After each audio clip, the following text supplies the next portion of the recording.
देखिए हम लोग पढ़ने जा रहे हैं आज ध्वनि की चाल। और ध्वनि की जब चाल की बात करते हैं तो ध्वनि की चाल 25 डिग्री सेल्सियस पर ध्वनि की चाल कितनी होगी। तो देखिए ध्वनि की चाल ठोस अवस्था में भी बताई जाती है, द्रव अवस्था में भी और गैसीय अवस्था में भी। ये चीजें तीनों अवस्था में ध्वनि की चाल अलग अलग होती है।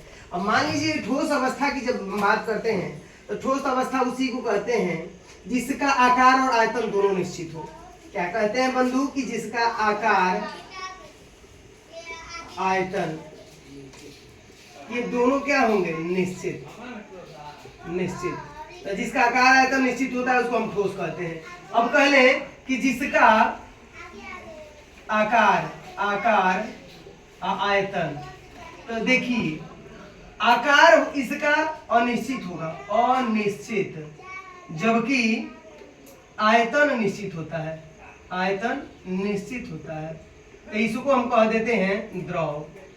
और जब यहाँ चलते हैं तो आकार आयतन इसमें यानी गैस का आकार आयतन दोनों अनिश्चित होता है। हाँ। आकार आयतन ये दोनों निश्चित। समझ पा रहे होंगे मेरी बात को। अब देखिए ठोस में ध्वनि की चाल क्या होगी। तो ठोस में अगर पदार्थ देखा जाए तो एल्युमिनियम है, निकिल है, स्टील है, लोहा है, पीतल है, कांच है। एल्युमिनियम में इसकी चाल कितनी होती है? तो एल्युमिनियम में चाल हो जाती है 6420 मीटर प्रति सेकंड, निकिल में तो 6040 मीटर प्रति सेकंड, स्टील में 5960 मीटर प्रति सेकंड, लोहा में इसकी चाल तो 5950 मीटर प्रति सेकंड, पीतल में इसकी चाल 4700 मीटर प्रति सेकंड और कांच में इसकी चाल 3980 मीटर प्रति सेकंड होता है। इसी तरीके से जब हम चलते हैं तो जल की बात करते हैं तो जल जो है समुद्री जल, जिसको हम कह ये सकते हैं कि समुद्री जल अर्थात लवणीय जल।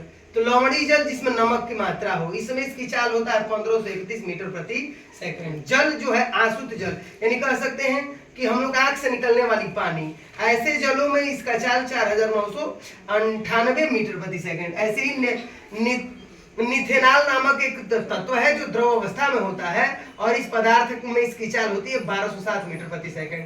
ऐसे ही मेथेनॉल है, इसमें 1103 मीटर प्रति सेकंड। इसके बाद जब हम गैसीय अवस्था में पहुंचते हैं तो गैसीय अवस्था में हाइड्रोजन है, हीलियम है, ऑक्सीजन है, वायु है, सल्फर डाइऑक्साइड है। ऐसे हम चलते हैं तो हाइड्रोजन में इसकी चाल होती है 1284 मीटर प्रति सेकंड, हीलियम में होता है 965 मीटर प्रति सेकंड, वायु में होता है 346 मीटर प्रति सेकंड, ऑक्सीजन में होता है 316 मीटर प्रति सेकंड, सल्फर डाइऑक्साइड में 213 मीटर प्रति सेकंड। सबसे ज्यादा हम लोगों को याद रहता है यही वायु 346 मीटर प्रति सेकंड। जब पूछा जाता है तो अक्सर बच्चे यही आंसर देते हैं कि ध्वनि की चाल जो है वायु में 346 मीटर प्रति सेकंड होता है। जबकि इस तरीके से ये ठोस, द्रव और गैस में हमने पढ़ा ध्वनि की चाल 25 डिग्री सेल्सियस पर। धन्यवाद। मैं कहूँ